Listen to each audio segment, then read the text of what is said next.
you're walking through a home, you think you love it, you want to make an offer on it, and your offer gets accepted, and then you notice something doesn't seem quite right.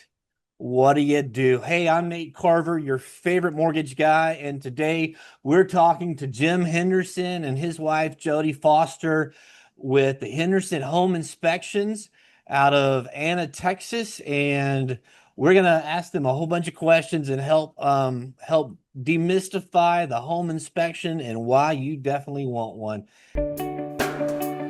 Hey, I'm Nate Carver, and welcome to Between Two Doors.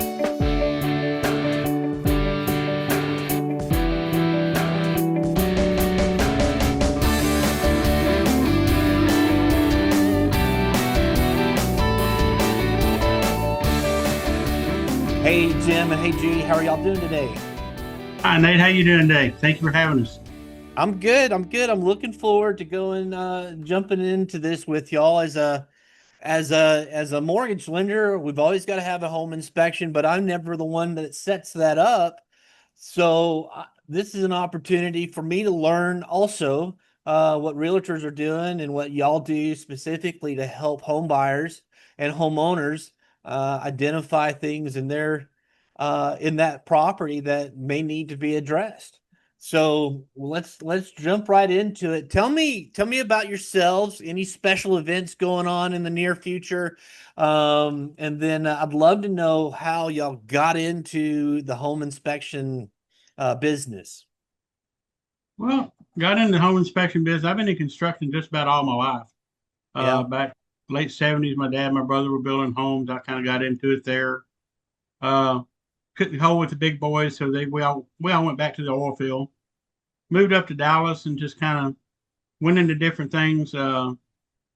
Apartment maintenance. Put myself through an HVAC school. Worked in sales. Taught for Job Corps for 16 years for building construction technology. And then one day it was the political side of Job Corps was just getting to me. And so I just said, it's time to find something else. And my wife said, why don't you go look into home inspections? Because I'll let her tell you the story about when we moved in our house. This is really what got us into home inspection. Well, we had our inspection done, and then after we finished, we wrote the inspector a check and went through everything he was doing. And as we were leaving, I looked at Jim and I said, "You could do this. This is like everything you know and everything you do." And he just looked at me, and I could just see this light bulb going on in his brain. And so he immediately, as soon as we got moved in and settled, started looking at the classes and the licensing qualifications. We had a little bit of an inheritance that we received. So when he left Job Corps, we were able to start our business on a good footing. And he's just kind of built from there. And we've been in business almost 13 years now. Nearly Yeah, 13 years now. 13 years. He's done about over 2,500 inspections by now. And we serve North Central Texas. You take Anna and draw a 60-mile radius around Anna, and that's where we go. nice. So in the past, you've worn a lot of different hats. You went through with OSHA and with Job Corps and going through the home buying experience. The light came on, and you saw an opportunity that you knew you could really make an impact on or in. How long ago was that? 13 years. About 13 years ago now. 13 years Nearly on. Nice. 13 years. So for homeowners, I'm curious what what things do you see that really stand out that are kind of typical in the area that you service that you see quite often that might be able to be mitigated prior to a home inspector coming out to that property? Everything is so adverse now. I mean, each house is different. Everybody thinks that, when you go into a home inspection, it's just everything's the same. No, each house is different. One of the, biggest things, is a lot of people have the sense of, I have a brand new home, so I don't need an inspection. Well, no, that's not true. You know, I work very closely with a lot of builders. And the problem is when these builders have so many houses they're trying to watch over, the quality control sometimes slips by. And so I just tell them I'm just a second set of eyes for them, that we're all taking care of our same customer. So I see things like little things like maybe the water orientations of the sinks are backwards. Hot's on the left, cold on the right, or or they forgot to. I did one time where they forgot to hook the drain up under a tub, and we flooded the top of a upstairs uh, home. But not too bad. But it's better to find it there than when the people move in. Uh, Little things of electrical plugs are not hooked up. Gas vents are not hooked up in the attic and going all the way out, so they're venting carbon monoxide into the attic. I saw one time where I went into a dry laundry room and I started looking for the dryer vent. Well, I couldn't find it. They just sheetrocked right over it. Oh no! Found out it was there, but and it's these little things that you want to find for your client or for my customers before they move in, because I tell them I want them to be happy when they move in. Yeah. I don't want them to have all these contractors coming in after it's over with. After they're trying to get settled in, then they have to uproot themselves again and have contractors in. Right. So each home is different. There's, the minute you think you've seen everything, you go, whoops, there's another one. That's one for the books. Is there something that stands out that you've seen that was like the biggest red flag, or the thing you come home, you're like, Jody, you won't believe what I saw today. I mean, is there something like that? Daily. That's a daily thing. He comes in. I would say the ones that stand out in my mind, because I hear the stories when he gets home, is the brand new house, almost $750,000 home. The brick was falling off the exterior of the house, and the windows, same house, the windows were installed backwards.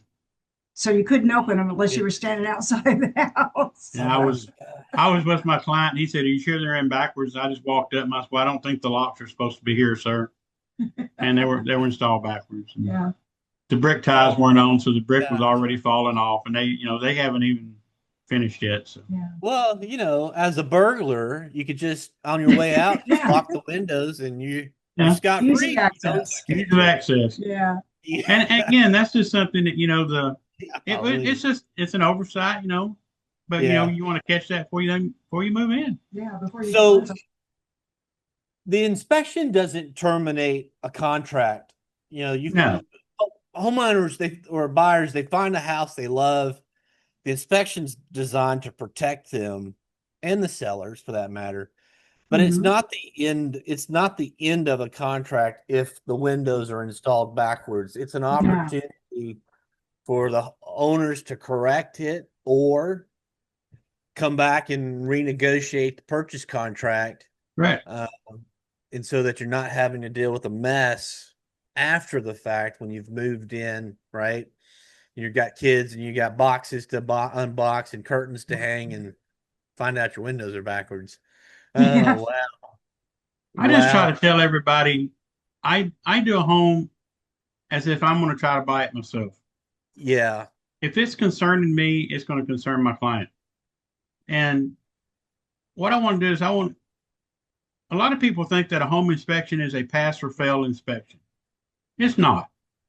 I just tell my clients what I do is I give them all the information I can to make a fully good judgment decision if they want to go further with this transaction. That way they don't get caught with these, howdy doodies right, when they move in and go, uh-oh, how did this happen? What happened here? We try to catch those. And I never say we're going to see everything in a home. When inspectors say they were going to catch everything, I don't believe them. We're looking for those big problems, any little problems, but especially those big problems that's going to uproot your life once you move in, or could cause you a lot of money. Now, you've got experience in history with HVAC. Yes. So how has that played into your home inspection? I would think personally, I would think that would set you way above other home inspectors as far It as does your help a skill lot. set.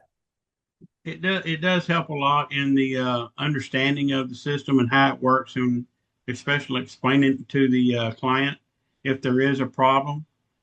You'd be able to explain to them, is this something that really needs to be adjusted now, or is it something that it's not really that bad? But unfortunately, Texas real estate TREC has a lot of guidelines. So a lot of things that as inspectors, what we do it is visually. So everything we do is visual, temperature, and just looking at it. They Hmm. don't let us put gauges on the systems and things like that. But when we do our temperatures across the coils, we know about we can get 98%, 99% sure if that system's working correctly. Right. Nice. And I can tell you, Jim is very particular about HVAC systems because he's, got so much experience in it to where when we put in our new system last year, he took off work so he could supervise the company and the installers to make sure everything was exactly the way he wanted it. Nice. The best AC in the whole city, I'm sure. So, tell Well, me, probably. you I, mentioned Trek. You've got some awards, some accolations from the Texas Real Estate Associations. Tell me a little bit about that. Which one? Where's he? well, you were Collin County Oh, mostly. most of them Collin County. I'd say 2 years after we started our business, I was elected as the chairman of the Collin County Inspectors Committee. And so, that was a 2 year run right there. And we had inspectors meetings, once a month. And so I was overcharged of running the inspections, uh, helping the training of the inspectors, did a lot of talking with the realtors, education, things like that. That was a lot of fun. And I think that really helped me set me up for continuing in my business Yes, sir. because it gave me a lot more in and a lot more confidence. Tell them what you do now with True. Now, what I do now is I was newly elected as the educational director for the South Chapter of TREPIA, which is called the Texas Professional Real Estate Inspectors Association. Uh, just another professional organization. Uh, I'm the educational director, so I set up the training classes once a month, and we have anywhere between 15, 15 to 20, 25 inspectors each month. And it's a lot of fun because we sit there and once I do the class, we bounce a lot of questions and ideas off each other.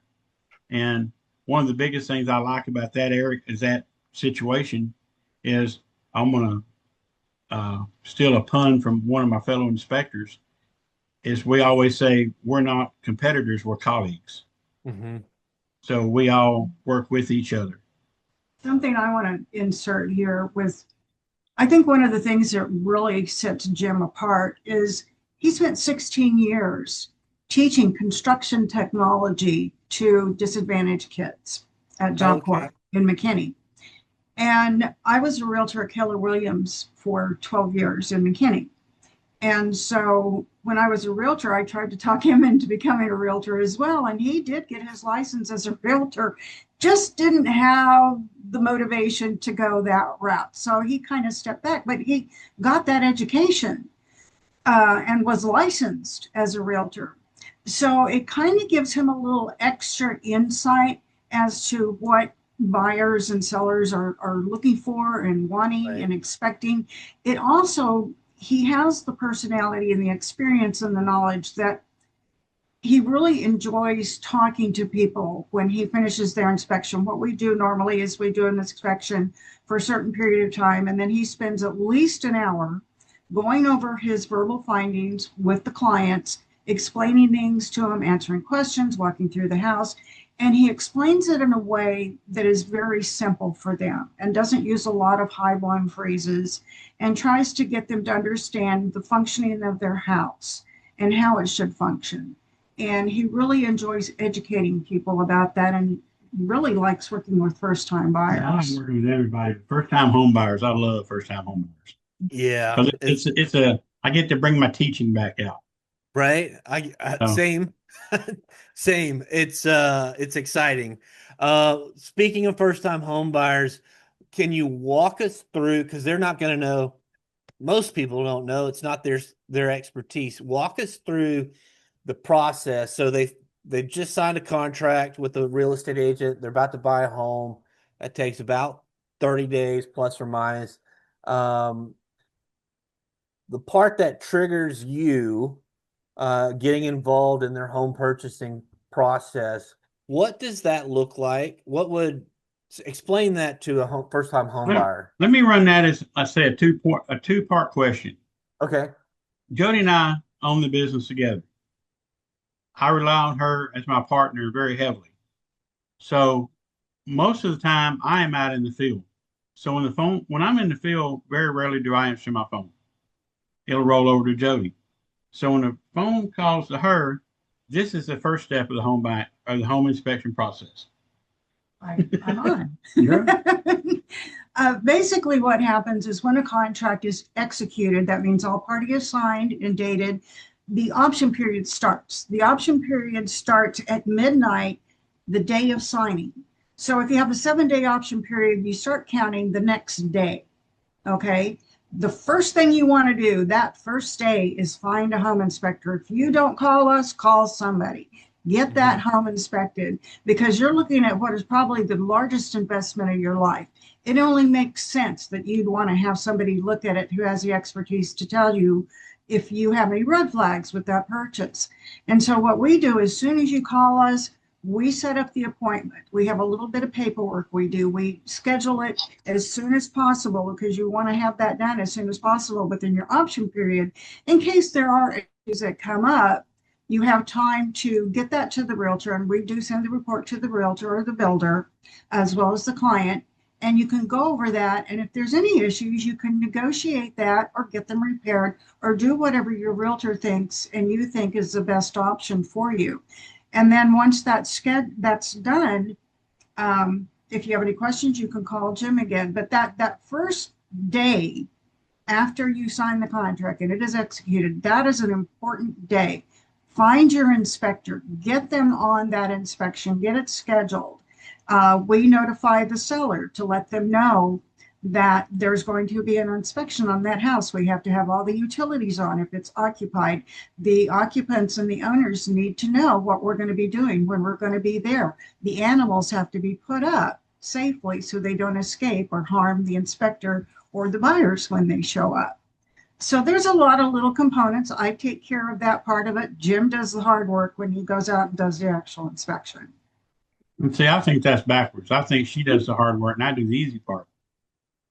But then after she gets that and we have the home scheduled, then I go and depending on the home, I spend my minimum is a 3 hour inspection on any house. I've said a minimum of 3 hours. Now that's anything generally under around 3,000 square feet. Hmm. Anything larger than that, I'm gonna put in some more time just because I need more time to look at it. But it's a 3 hour, say a normal inspection under 3,000 square foot would be a 3 hour inspection of the home itself to include all the exterior, sprinklers, attic, roof, all the interior.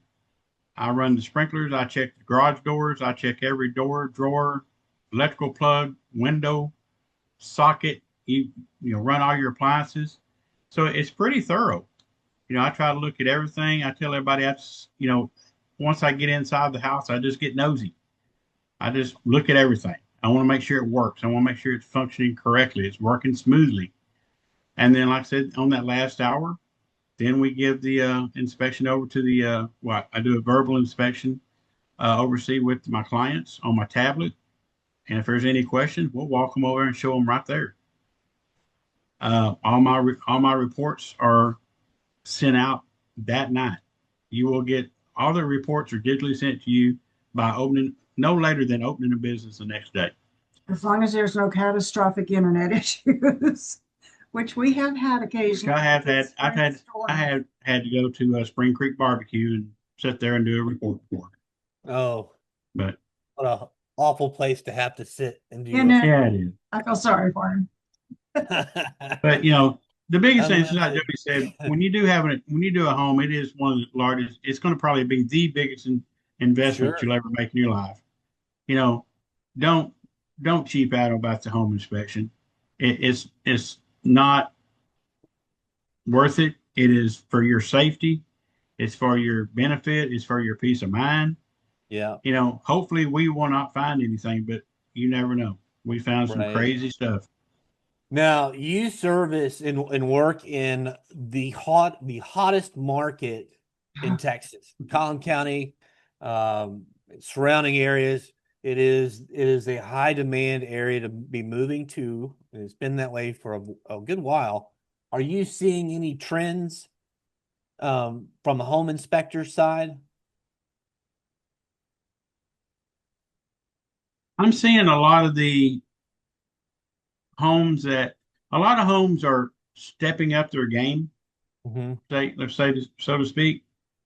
Maybe some of the smaller end builders at one time are now upping their game to include better items or more updated items. I'm seeing better upgrades. I'm seeing a lot more blown foam now. A lot of Okay. homes are going to the attic foam.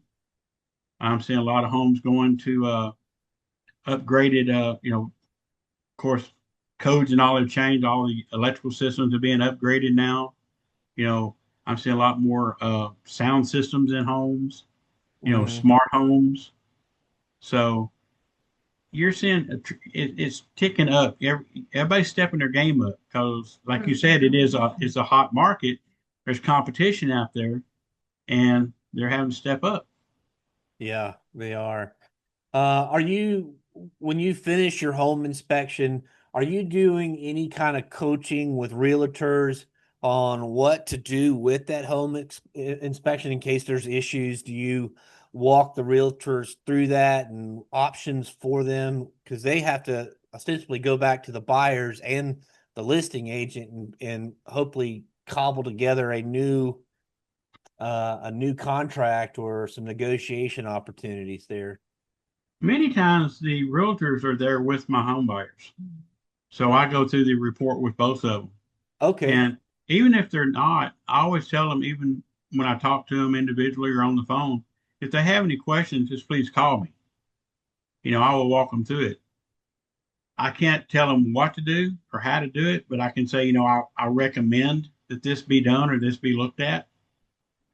But it's really nice whenever I have the client and the agent there also, because I can answer all questions right there. And, agents, they have a whole new, different set of skills, and they do things that I don't know how to do. And so Right. a lot of times I'm asked a question, I'll tell them this, and they say, well, I didn't know that. When did that happen? Well, that happened like 2 years ago. And so that's why we try to keep, everybody updated, because everything is changing so much. Not everybody's staying up to date.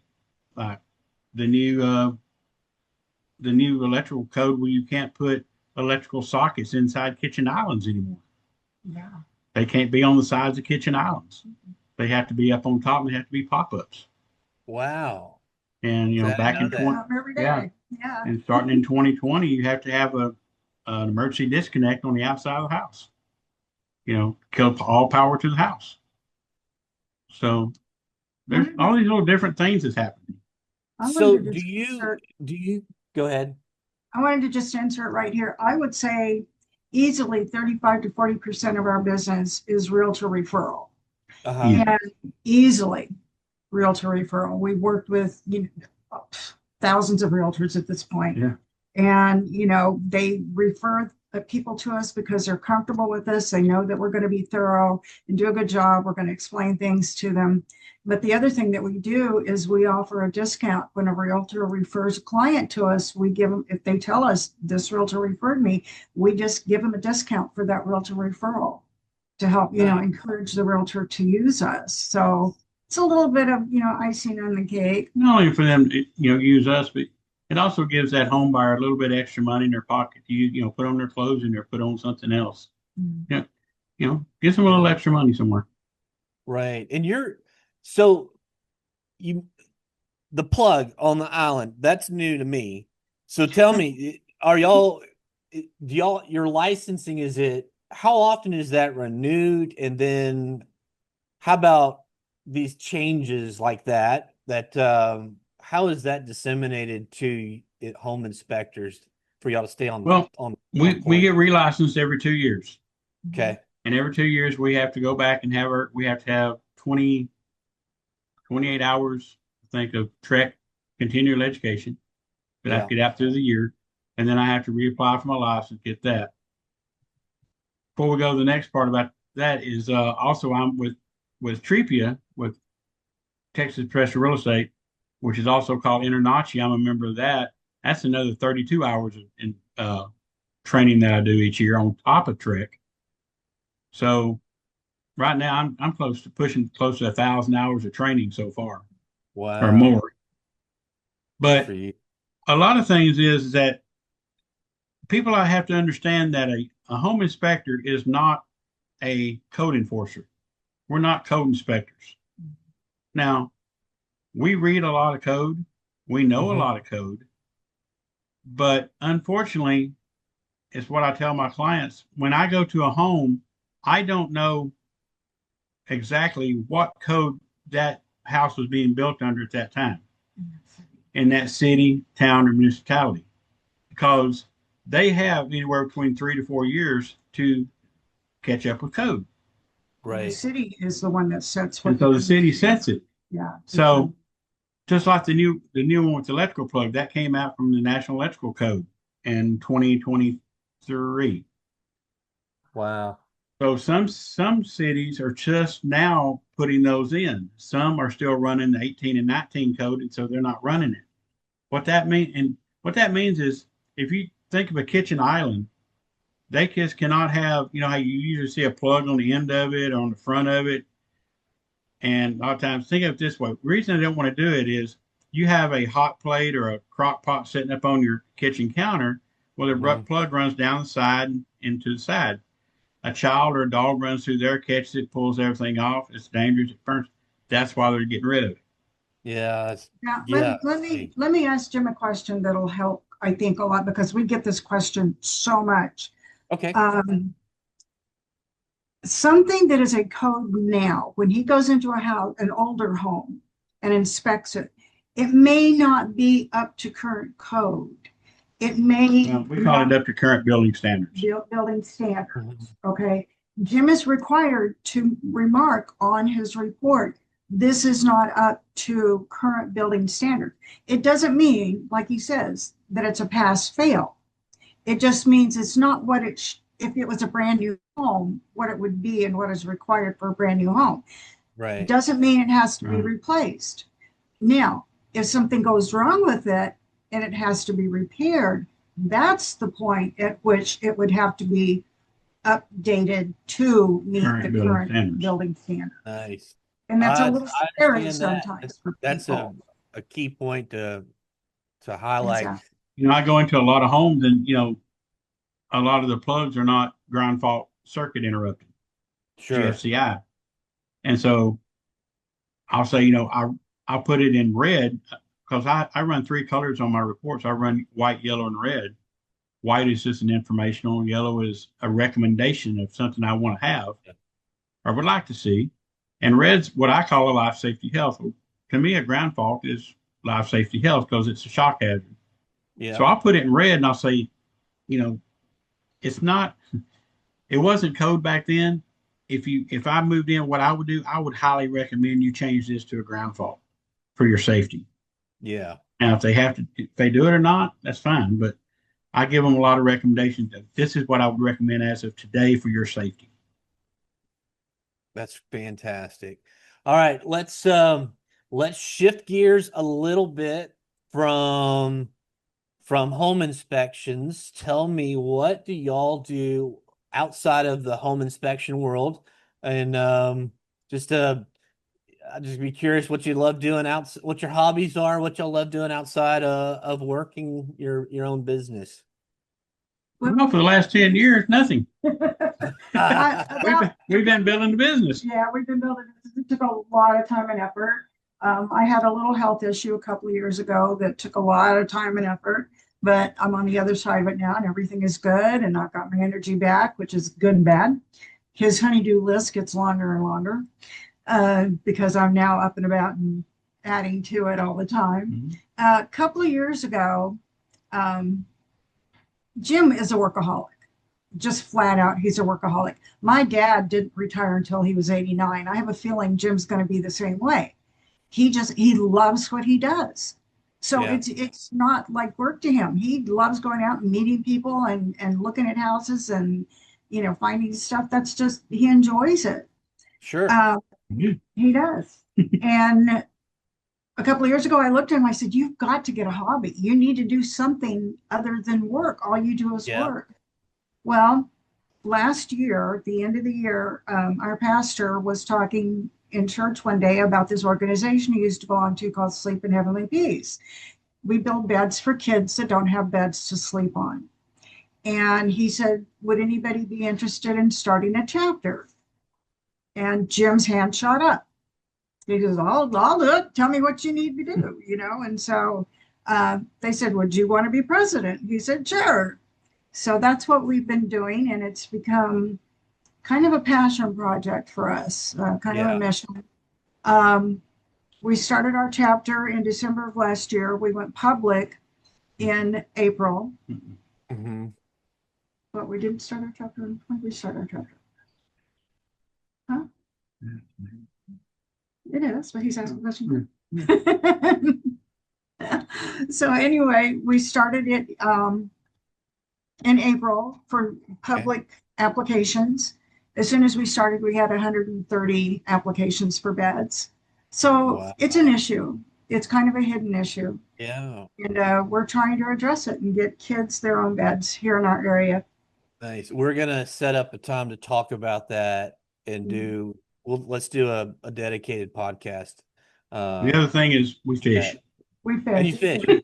Yeah. Look, I'm on a mission and crappie have avoided me and I've never caught a crappie. I've caught everything else that I know of that I've wanted to catch, but not a crappie. So I'm on a crappie mission this year. So I like the sand bass. We do sand bass. We do sand sand bass. bass. Do Yeah. y'all go up to Lake Texoma? Where do you like to go? Texoma, Tawakoni, Yeah. I really love Tawakoni. Yeah. I've been. Tawakoni. I grew up on Tawakoni, so that's Yeah. down my way. Yeah. Ask I him what hear he got that for Father's Day this year. Nice. And we're almost running out of time. Y'all got a special date coming up. We do. almost- Fortunately, July 4th of this year, we'll be celebrating 33 years.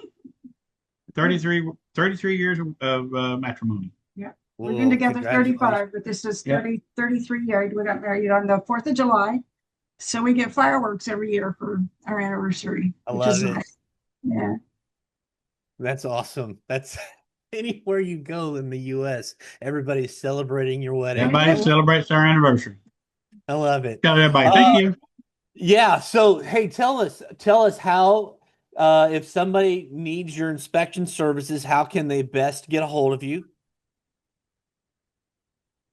Well, Well, we have two ways of getting hold of us. we have a phone number that when he's out and on roofs and under houses and doing what he does, if you call his phone number, it rolls over to mine. If I'm out one of my meetings doing the things that I do in the community, if my phone rings and I can't answer, it rolls over to him. So we always answer the phone. His number is 214-843-4003. Mine is 214-762-2607. Or you can email us and we get a notification when we get an email. And it's Henderson Home Inspection, just a single inspection @gmail.com. We also have a website, hendersonhomeinspection.com. And you can go there and fill out a contact me form and you can get a hold of us. So there's quite a few ways you can get a hold of us. All right. I'll put the links down below or wherever you're finding this podcast. to get a hold of y'all. Jim, Jody, thank you very, very much for meeting with me today. I look forward to seeing y'all again and talking further about the charity organization that y'all are hosting. Folks, if you need a home inspection, I encourage you to reach out to Jim Henderson and Jody and talk to them. And as always, if you are looking to buy, sell, or refinance and need to speak to a lender, please reach out to me at natecarver.com. And we'll see you again on the next podcast of Between Two Doors. Thank you so much.